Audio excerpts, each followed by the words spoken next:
Good morning friends. PCS मंथन के YouTube platform exam express में आप लोगों का स्वागत है। आज फिर आप लोगों के लिए इस हफ्ते की 5 सुर्खियां मैंने चुन के लाई हैं।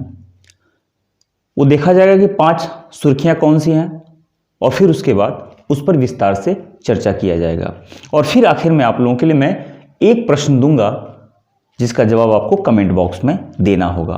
ठीक है, उससे पहले मैं आप लोगों को यह बता दूं कि अगर आप लोग पीसीएस मंथन के किसी भी कोर्स के बारे में जानना चाहते हैं कि पीसीएस मंथन का कोई भी कोर्स, आप टेलीग्राम पे जाइए और आप पीसीएस मंथन सर्च कीजिएगा, वहां सभी कोर्स आपको अवेलेबल होंगे।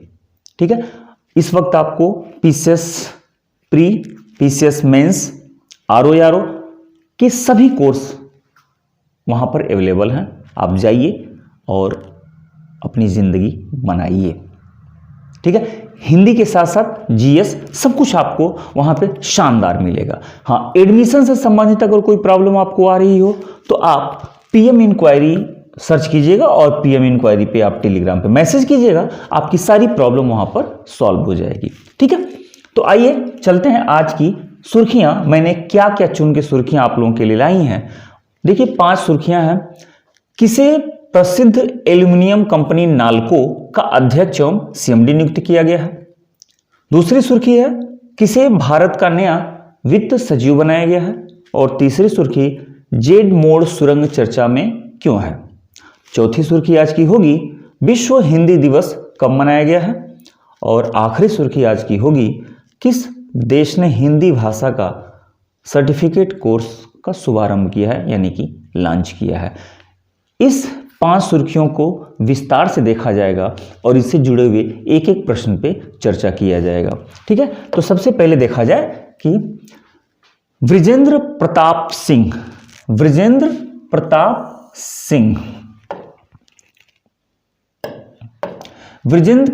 सिंह ने केंद्रीय सार्वजनिक क्षेत्र के उद्यम नेशनल एल्यूमिनियम कंपनी लिमिटेड, यानी कि एक शब्द में शॉर्ट में कहा जाए तो नाल्को के अध्यक्ष सह प्रबंध निदेशक, यानी कि ध्यान दीजिएगा, इन्हें अध्यक्ष भी बनाया गया है और साथ साथ प्रबंध निदेशक, यानी कि दोनों जिम्मेदारी इनके कंधों पे डाली गई है, का पदभार ग्रहण किया है। यहां उन्होंने श्रीधर पात्रा का स्थान लिया है। मोस्ट इंपॉर्टेंट टिक करते रहिएगा और नोट करते रहिएगा कि ये बृजेंद्र प्रताप सिंह यानी कि बीपी सिंह जो नाल्को के अध्यक्ष एवं सह प्रबंधक यानी कि सीएमडी बने हैं, ये किसका स्थान ले रहे हैं, तो यह श्रीधर पात्रा का स्थान ले रहे हैं।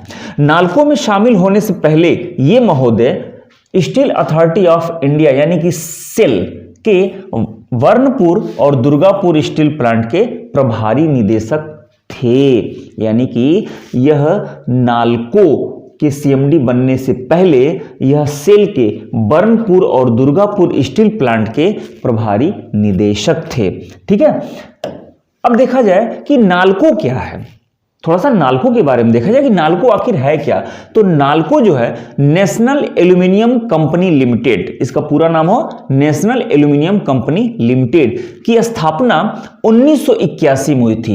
इंपॉर्टेंट, ठीक है, टिक करते रहिएगा। 1981 में हुई थी और इसने 1987 में अपना वाणिज्यिक परिचालन शुरू किया था। इसका स्वामित्व भारत सरकार के पास है और 2008 में यह नवरत्न का दर्जा प्राप्त कर ली थी। ये सार्वजनिक क्षेत्र की कंपनी है। ये कंपनी आपके सामने ये आपको दिखाई दे रही है।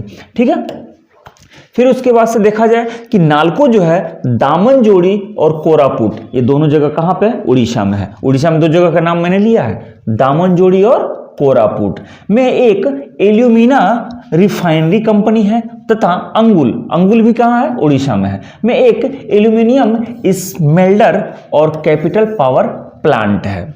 मतलब कि नाल्को आज के डेट में क्या करती है, तो दामनजोड़ी और कोरापुट 2 जगह है जो कहां पर, उड़ीसा में। यहां पर एल्यूमिना रिफाइनरी का काम करती है तथा अंगुल में एल्यूमिनियम स्मेल्टर और कैपिटल पावर प्लांट का संचालन का काम करती है। नाल्को दुनिया में बॉक्साइट और एल्यूमिना का सबसे कम लागत वाला उत्पादक कंपनी है।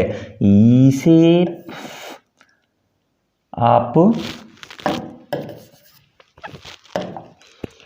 स्टार बनाइए। ठीक है, और कितने स्टार, आप इसे 3 स्टार दीजिए, 3 स्टार वाला ये लाइन मिला आपको। आप इसे मोस्ट इंपॉर्टेंट समझ के चलिएगा। ये लाइन, नाल्को जो है दुनिया में बॉक्साइट और एल्यूमिना का सबसे कम लागत वाला उत्पादक कंपनी है। आइए अगली सुर्खी जो हम लोगों की थी कि वित्त सचिव किसे बनाया गया है, तो भारत सरकार ने दीपम, अभी देखा जाएगा दीपम क्या है। दीपम के सचिव, यानी कि ये सचिव थे दीपम के, तुहिन कांत पांडे को केंद्रीय वित्त मंत्रालय का नया राजस्व सचिव तथा भारत का वित्त सचिव नियुक्त किया गया है। अब इससे ज्यादा इंपॉर्टेंट क्या हो सकता है कि एक ही व्यक्ति को वित्त मंत्रालय का राजस्व सचिव तथा भारत का वित्त सचिव बनाया गया है। वित्त मंत्रालय का राजस्व सचिव तथा भारत का वित्त सचिव बनाया गया है। कौन? तुहिन कांत पांडे, ये इनकी तस्वीर है तुहिन कांत पांडे जी की। ठीक है, इनके बारे में थोड़ा सा और देखा जाए। तुहिन कांत पांडे 1987 बैच के उड़ीसा कैडर के IAS अधिकारी हैं। वे दीपम के सबसे लंबे समय तक सचिव रहे हैं। ये दीपम के सबसे लंबे समय तक सचिव रहे हैं। अब दीपम क्या है, जरा इसके बारे में नजर दौड़ा लिया जाए। केंद्रीय वित्त मंत्रालय के अधीन निवेश और सार्वजनिक संपत्ति प्रबंधन विभाग, निवेश और सार्वजनिक संपत्ति प्रबंधन विभाग को शॉर्ट में कहा जाता है दीपम। केंद्रीय सार्वजनिक क्षेत्र के उद्यमों के उद्यमों के विनिवेश की देखभाल करता है ये। अब ये जब तुहिन कांत पांडे जब दीपम के सचिव थे, लंबे समय तक सचिव थे, तो कहा जा रहा है उनके ही कार्यकाल के दौरान एयर इंडिया और नीलांचल इस्पात निगम लिमिटेड का विनिवेश हुआ था। एयर इंडिया और नीलांचल इस्पात निगम का विनिवेश हुआ था। अगली सुर्खी जो हम लोगों की थी, जेड मोड़ सुरंग। ठीक है, अगली सुर्खी हम लोगों ने रखी थी कौन सी? जेड मोड़ सुरंग रखी थी, उस पर नजर दौड़ाते हैं। प्रधानमंत्री नरेंद्र मोदी ने 13 जनवरी, याद रखिएगा तारीख कौन सी है, 13 जनवरी 2025 को मध्य कश्मीर के गंदेरबल जिले के सोनमर्ग इलाके के गगनगीर में जेड मोड़ सुरंग का उद्घाटन किया। ये जेड मोड़ टनल है, सुरंग है, जिसे सोनमर्ग टनल या सोनमर्ग सुरंग भी कहा जाता है। ये अपने देश के प्रधानमंत्री श्री नरेंद्र मोदी जी हैं जो सुरंग का उद्घाटन करते हुए, उनकी ये प्यारी सी तस्वीर है आपके सामने। ठीक है, यह सुरंग केंद्र सरकार की भारत चीन सीमा सड़क पहल का हिस्सा है, जिसका उद्देश्य उत्तरी और पूर्वोत्तर सीमा पर सड़क अवसंरचना का निर्माण करना है। इस सुरंग के बनने से इस क्षेत्र में पर्यटन को बढ़ावा मिलेगा, साथ साथ श्रीनगर और लद्दाख के बीच निर्बाध संपर्क स्थापित होगा। जेड मोड़ सुरंग समुद्र तल से, ये मोस्ट इंपॉर्टेंट, इसे इंपॉर्टेंट कीजिएगा। जेड मोड़ जो सुरंग है वो समुद्र तल से कितनी ऊंचाई पर है? 8652 फीट की ऊंचाई है। समुद्र तल से जो है 8652 फीट की ऊंचाई पर है। लंबाई पूछे तो लंबाई देखिएगा 6.5 किलोमीटर लंबी ये सुरंग है, यानी कि टनल है। तो 6.5 किलोमीटर लंबी 2 लेन वाली, ये भी इंपॉर्टेंट, 2 लेन की सुरंग श्रीनगर लेह राष्ट्रीय राजमार्ग पर बनाई गई है, जो गगनगीर को कश्मीर की गंदेरबल जिले के सोनमर्ग शहर से जोड़ती है। इसे जेड मोड़ क्यों कहा जाता है? अब बात यह है कि इस सुरंग का नाम जेड मोड़ क्यों पड़ा है, तो आइए उसके बारे में देखा जाए। इसे जेड मोड़ इसलिए कहा जाता है क्योंकि यह सड़क जेड आकार के हिस्से को बाईपास करती है। जेड आकार के हिस्से को बाईपास करके जाती है, इसीलिए जेड मोड़ सुरंग कहा जाता है। यह सुरंग हिमस्खलन प्रवण मार्ग के उस हिस्से को बाईपास करती है जो सर्दियों के महीने में भारी बर्फबारी के कारण बंद हो जाता है, अवरुद्ध हो जाता है। ठीक है, तो जब अवरुद्ध हो जाता है तो इसमें जो समय लगता था वो 2 घंटे लगता था, लेकिन अब क्या कह रहा है, इस सुरंग के बनने से इस खंड का यात्रा समय जो 2 घंटे लगता था अब घटकर कितना रह जाएगा? सिर्फ 15 मिनट। सिर्फ 15 मिनट। इस सुरंग के बन जाने से जो यात्रा समय था वो 2 घंटे से घटकर कितना रह गया, सिर्फ 15 मिनट। इसीलिए कश्मीर के लिए मोस्ट इंपॉर्टेंट ये सुरंग बन गया है। इस सुरंग की लागत कितनी हुई, 2400 करोड़ रुपए की लागत है इस सुरंग को बनने में। तो इसका निर्माण मई 2015 में भारतीय राष्ट्रीय राजमार्ग प्राधिकरण के तहत शुरू किया गया था। शुरुआत कब हुई थी, याद रखिएगा, मई 2015 में। ठीक है, मई 2015 में बननी शुरू हुई थी यह सुरंग। यह सुरंग जोजिला सुरंग परियोजना का हिस्सा है। यह सुरंग जोजिला परियोजना का हिस्सा है। ठीक है, जिसका उद्देश्य श्रीनगर और लद्दाख के बीच 24 घंटे सड़क पहुंच प्रदान करना है। परियोजना पर काम मई 2015 में शुरू हुआ और कब खत्म हुआ, 2024 में खत्म हुआ। 15 में बनना शुरू हुआ और 24 में खत्म होगा। यानी कि नियर अबाउट आप कह सकते हैं कि 9 साल से कम का टाइम लगा। क्यों? क्योंकि फरवरी 2024 में इसे सार्वजनिक रूप से खोल दिया गया। फरवरी 2024 में ही खोल दिया गया था, लेकिन औपचारिक रूप से उद्घाटन जाकर के हो रहा है कब, अब हो रहा है 13 तारीख को हुआ है। ठीक है,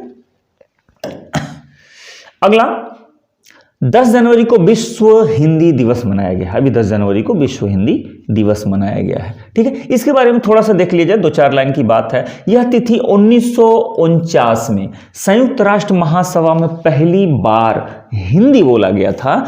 तो 1949 में संयुक्त राष्ट्र महासभा में पहली बार हिंदी बोले जाने की वर्षगांठ को चिन्हित करने के लिए चुनी गई थी। यह जो तारीख है, विश्व हिंदी दिवस की तारीख है, यह किसकी वर्षगांठ के रूप में चुनी गई है, तो संयुक्त राष्ट्र महासभा में 1949 में पहली बार हिंदी बोली गई थी। ठीक है, 1975 में इंदिरा गांधी की सरकार ने दुनिया में हिंदी भाषा को बढ़ावा देने के लिए 10 जनवरी को ही, ठीक है, इसी तारीख को, ये 10 जनवरी को संयुक्त राष्ट्र महासभा में जो बोली गई थी, तो उसी डेट पर 10 जनवरी को नागपुर महाराष्ट्र में पहला विश्व हिंदी सम्मेलन आयोजित किया गया था। इंदिरा गांधी की सरकार थी, 10 जनवरी का वो दिन था 1975 में, नागपुर में पहला विश्व हिंदी सम्मेलन आयोजित किया गया था। विश्व हिंदी सम्मेलन दुनिया के विभिन्न हिस्से में आयोजित किया गया। अभी हाल ही में, मतलब हाल ही का मतलब ये 2023 में, सबसे लेटेस्ट की अगर बात करें तो 12वां विश्व हिंदी सम्मेलन कहाँ आयोजित किया गया है, तो फिजी में। 12वां विश्व हिंदी सम्मेलन कहाँ आयोजित किया गया है, फिजी में आयोजित किया गया है। ये विश्व हिंदी दिवस कब से मनाए जाने की घोषणा हुई, विश्व हिंदी दिवस जो हम लोग मनाते हैं, ये कब से मनाए जाने की घोषणा हुई, तो ये घोषणा हो रही है 2006 में।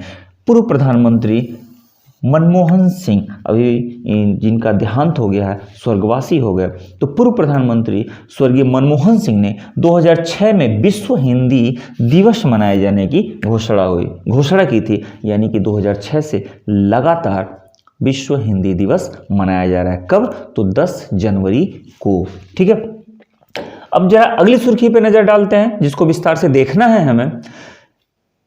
देखिए, ये सुर्खी भी कहीं ना कहीं जुड़ी हुई है किससे, विश्व हिंदी दिवस से जुड़ी हुई है। श्रीलंका ने अपने देश में हिंदी शिक्षा को बढ़ावा देने के लिए देश में हिंदी में पहला सर्टिफिकेट कोर्स शुरू किया है। अपने यहाँ हिंदी भाषा के लिए एक सर्टिफिकेट कोर्स की शुरुआत की है। किसने, श्रीलंका ने। इस पहल की शुरुआत 10 जनवरी 2025 को विश्व हिंदी दिवस के अवसर पर कहां किया गया है, कोलंबो में। कहां किया गया, कोलंबो में। ठीक है, ये देखिए, ये उसका विमोचन हो रहा है, लॉन्च किया जा रहा है।